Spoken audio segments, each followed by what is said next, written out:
Hey, it's Abel, and today we're going to go over Spring of Life. There's a couple of topics and facts that I do want to go over when it comes to this skill, and one of those are going to be where to obtain this skill. And then we're going to go over how many soul crystals it does actually use to max out a golden epic skill like this, or how to replace other skills in order to get it to level 8 so you can use it in your march. And finally, we're going to go over what immortals are going to be best with this skill and how to use it and what it pertains to your march. So without further ado, let's get on with it.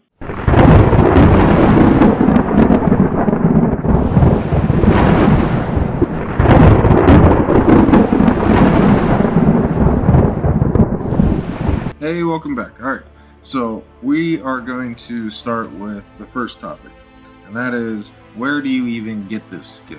So it used to be in the old updates, in the old game, in the old versions, you used to be able to get it from the Wish a Well.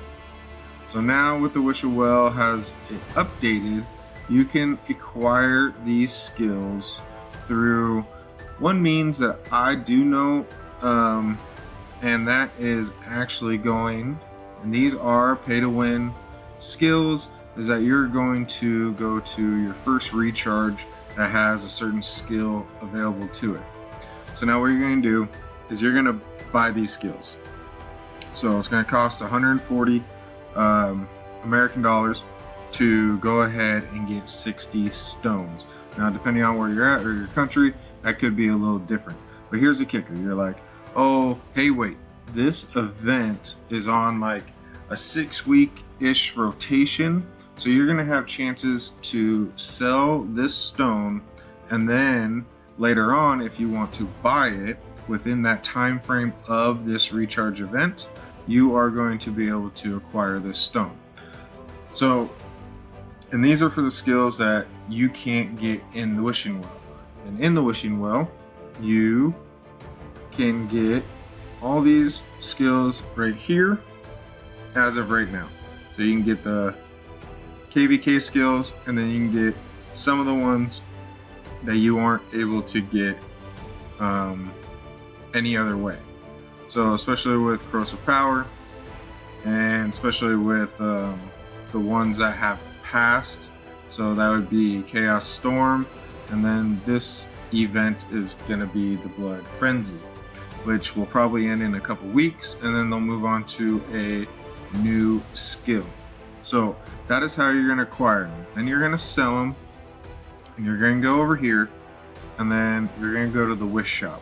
Now these are all the skills that you're able to buy with your Cinder of Wish. So each time that you go to the Wishing Well, you get 1 cinder per wish. So this is 17 cinder in order to get 1 stone. So if you do the math correctly, it's going to take you forever in order to free play your way to get this stone. Is it possible? Of course it is. If you grind it out, play it out, and you get 3 free wishes per event, and it happens every other week, well, yes, you can get it for free. But is it going to take you a very, very, very long time? Of course it is. So the best way that I found out is it's a pay to win. You're going to go ahead and buy the recharge, and you're going to sell these stones in your inventory, and they are 1 for 1. So 60 stones, you will get all the cinder that you need to acquire a different skill, while still later in that event you can purchase more, and then therefore getting that skill that is being sold for the event at that time. So you can do these for all these skills right here, and then you can equip them accordingly. So moving on. Now we're going to go over to our tower over here, and when it comes to our tower, you know, there's still some questions of, okay, how much does it cost?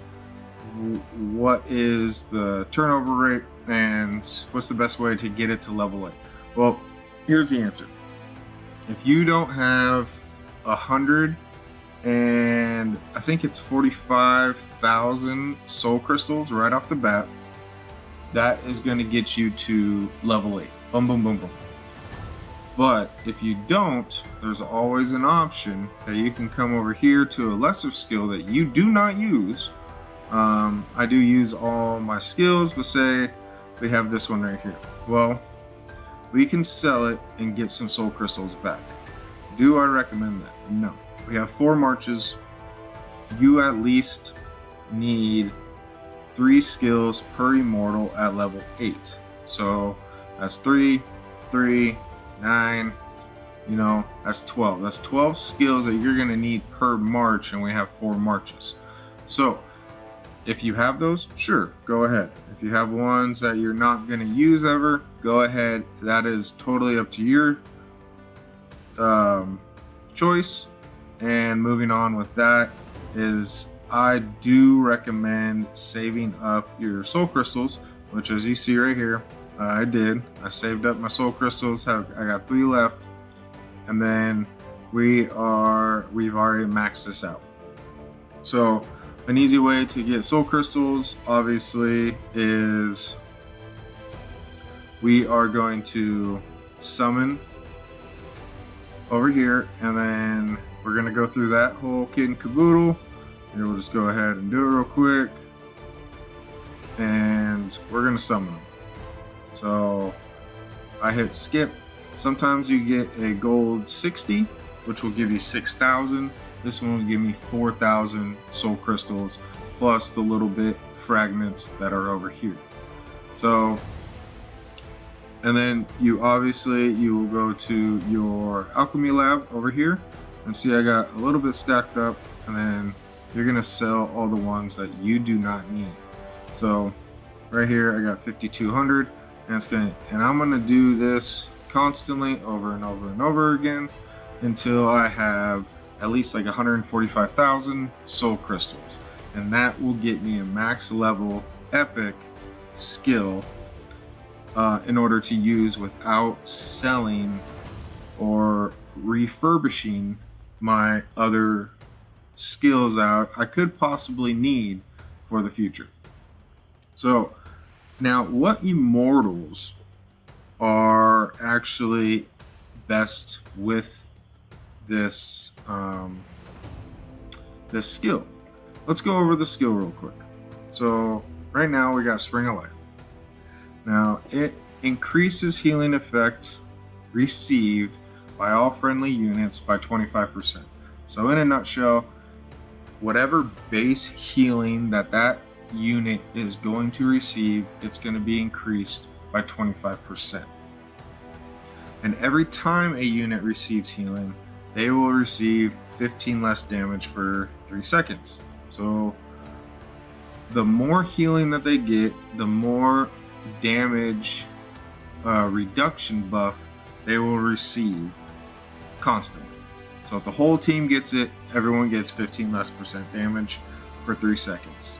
Now when you're setting up your skills, you have to look at 2 aspects. You have to look at what kind of skill type it is. So you have this one is an aura. So you're only allowed 1 aura. I don't think it shows, but you're only allowed 1 aura per person. So that's fine. So definitely 1 aura here. And if we go into other aspects like malice, that's an aura. And weakness, that's an aura. So you can only have 1 of those per person. Now I chose to put this on my healer. This is the healer that I do have right now.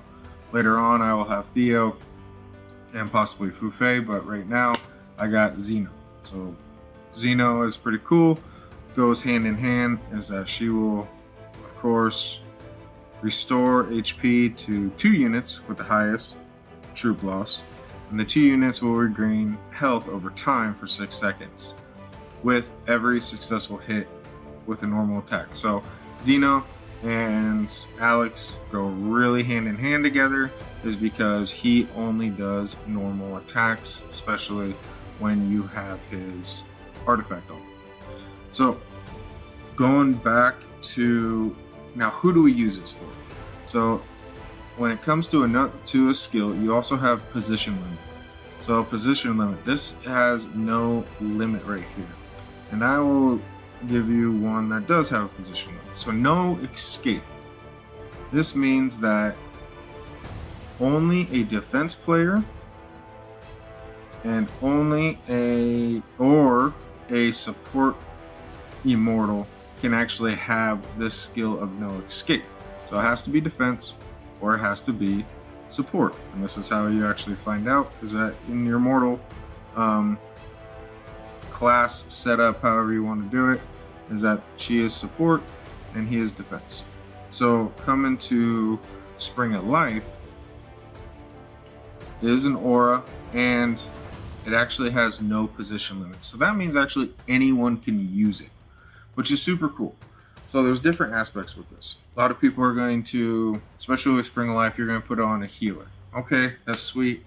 That's awesome. That's probably the best way to do it. How frequently they do heal, you can go over here, and she kind of has a high energy regen, so she's going to heal quite often. Well, I run Lightning. So Lightning doesn't have a healer. Dragon doesn't heal.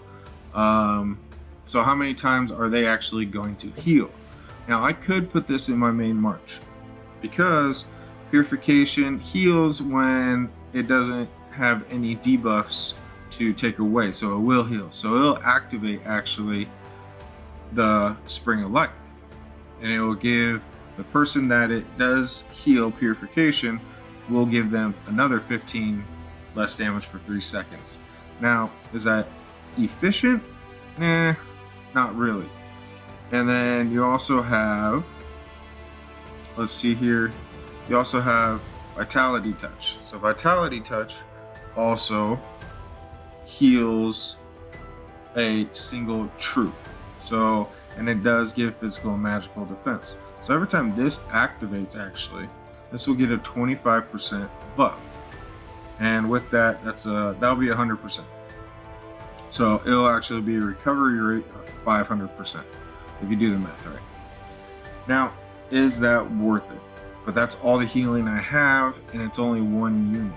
So I'm probably not going to waste an aura skill on that for that reason, because they only activate so often. So every 6 seconds, I believe, in Vitality Touch, yes, someone will heal, and yes, someone will get this debuff, and it will boost it, and then plus they will get a damage reduction 15% for 3 seconds. So every 6 seconds, they'll get a additional buff for 3 seconds. Now that is cool. You know, I was actually thinking of putting those hand in hand somewhere in my march and testing it out and see if I can get those buffs. What is the kicker if you have a healer is how often they heal, the Spring of Life will actually activate. So that's super cool. And that's why a lot of marches, main marches, will have a healer with them. That's why a lot of people go Earth or Holy or whatever, and then they will have Spring of Life attached to their march. But again, it does not matter who it is. So coming into that final, this is definitely a must-have for a main march if you have a healer, and if not, it's definitely a must-have to have in your skill house. You know, moving main marches from Lightning, say, to Earth or a hybrid, or to a double healer where you have Xeno, and I think she's not ready yet, but you have Theo right here. You put her over there, and then they can definitely do some wonders. And the more they heal, the more Spring of Life triggers. So there's no restriction to that, and that's super cool to actually have. Again, in order to get this skill now, you are going to have to buy what I know of. You're going to have to buy your skills, sell the stones, and then you're going to have to go to your Trish shop right here, and then you're going to have to buy your skill that you want. So that's not a big deal. It is pay to win. Again, recap on it. Yes, you can get it for free. I have not done the math, but it will take you, trust me, a very long time. And what Immortals can we all put it on? The skill itself, it can go on any Immortal, but you can only have one aura per Immortal in a march. So each Immortal can have one aura.